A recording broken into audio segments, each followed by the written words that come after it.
তো আমরা এখন এই ভ্যান দিয়ে কত টাকা করে ভাড়া বাবা? মানে প্রতিদিন কীরকম হয় অন্যান্য দিনে শুক্রবার ছাড়া কাকা ভিড়? 4-5, হ্যাঁ? তাহলে পার ডেতে 400-500 টাকা আপনার ইনকাম না? কম বেশি হয় আর কি। হ্যাঁ, যাক মাশাআল্লাহ, তাও তো ভালো। কি নাম আপনার? মজিবর। আচ্ছা, বয়স কত বাবা? 50-60 বছর। আচ্ছা, প্রায় আমাদের দ্বিগুণ। মাশাআল্লাহ, আল্লাহ তাআলা আপনাদের হায়াতের জিন্দেগিতে আরও বরকত দান করুক, দোয়া করি আর কি। হ্যাঁ, এক অসাধারণ অনুভূতি। কাকার কত বছরের গাড়ি চালানোর অভিজ্ঞতা? আমার গাড়ি 30 বছর। 30 বছর? মাশাআল্লাহ। গাড়ি কি আপনার নিজের? 30 বছর, 30 বছরের অভিজ্ঞ ভ্যান চালক, ওনার সাথে আমরা যাচ্ছি আর কি। তো সামনের দিকে একটু দেখাই, দেখেন কত সুন্দর।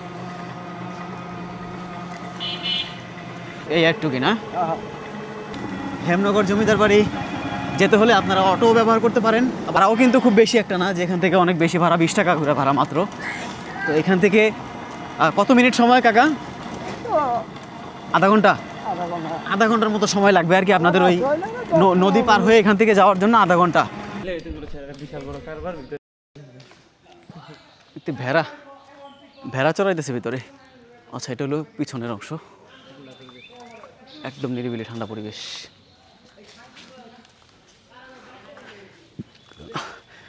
পুরাতন জমিদার বাড়িগুলো সাধারণত যেরকম হয় আর কি, একদম নিরিবিলি, কোনো শব্দ কম। তো এটা হচ্ছে এই মানে এটার ভিতরে ক্লাসরুম আছে ওই পাশে।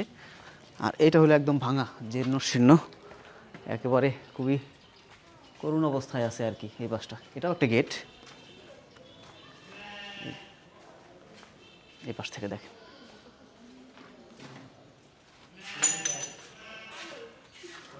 হ্যাঁ, বেশ একেবারেই ভিতরে তো অনেক জায়গা না?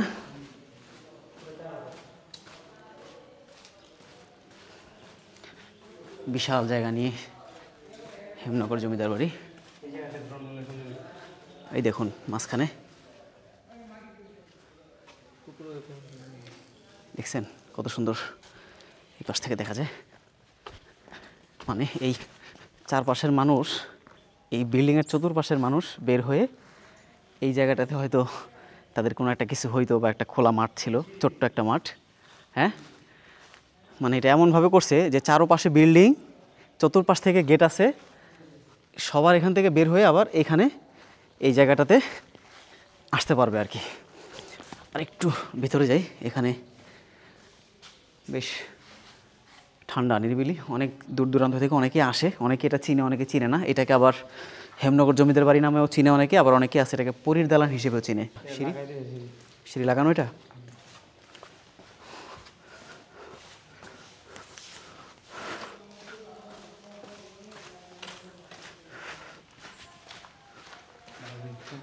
থেকে কই কি আসছে উপরে? উপরে ওঠার রাস্তা কোন দিকে? হ্যাঁ, যাওয়া যাবে এদিকে? তোমরা কি এখানে পড়াশোনা করো? হেমনগর কোন দিক দিয়ে? বাপরে বাপে, তো বেশ। ও আমরা আর মাটি, এই দেওয়ালের মাটিগুলো লাল ইটের যেই ভাঙাচোরা অবশিষ্ট অংশগুলো ভেঙে ভেঙে পড়তেছে এখানে। আর এখন আমরা একটু ছাদের দিকে যাচ্ছি আর কি, যেই জমিদার বাড়ির ছাদে। আচ্ছা, আর এটা হলো একদম সিঁড়িটা বেশ দারুণ। হ্যাঁ, ছোট হেমনগর জমিদার বাড়ির ছাদে। এইখান থেকে আপনাদেরকে আমি দেখানোর চেষ্টা করব যে যেটা হেমনগর জমিদার বাড়ি, কিংবা অনেকে এটাকে পরীর দালান হিসেবেও চেনে, তাই না? তো এইটার এই ছাদ থেকে ওই পাশেটা কি স্কুল ভবন না কলেজ? কলেজ। আর এই পাশেও তো একটা কলেজ আছে, এটা কি মানে আলাদা ভবন নাম আর কি না? বাট দুইটাই কলেজের অংশ তো নাকি?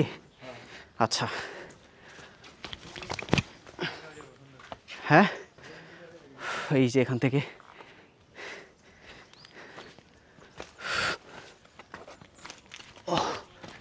রোদ্রের তাপও অনেক বেশি।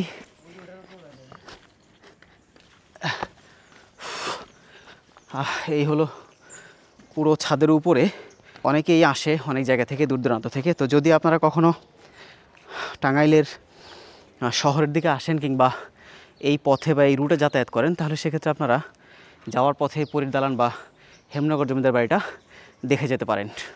ওই পাশে একটা বিশাল বড় দিঘি আছে, মানে মেন রোডের পাশে, আর সামনে বিশাল বড় একটা খেলার মাঠ আছে যেখানে বাচ্চারা খেলাধুলা করে এবং কলেজের কোনো অনুষ্ঠান কিংবা সেমিনার হলে এখানে হয়তো হয়।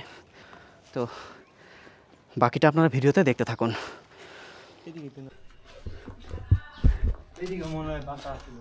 হ্যাঁ হ্যাঁ, অংশ ওই যে ওরা, আমরা আসছি ঘুরতে আর ওরা আসছে ওই ছাদের উপরে ঘাস খাইতে, যার যেই কাজ আর কি। তো এই হচ্ছে, ও আচ্ছা, এই চারপাশের বিল্ডিংয়ের ছাদ থেকে এখান থেকে নিচের অংশও দেখা যায়, যেখানে যেটা আমরা নিচে ছিলাম আর কি। এটাও মাঠ না?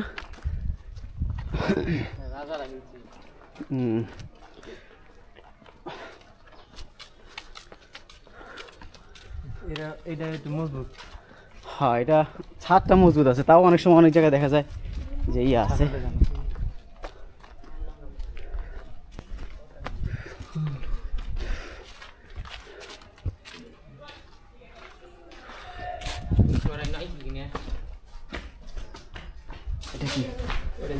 এটা কি গোপন সুড়ঙ্গ? কোনো গোপন সুড়ঙ্গ ছিল? আসো তাহলে এখান থেকে এই সাইড থেকেই নেই না?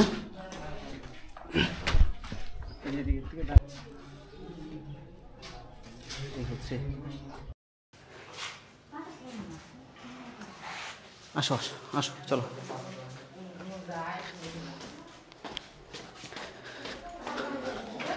তো আমরা এখন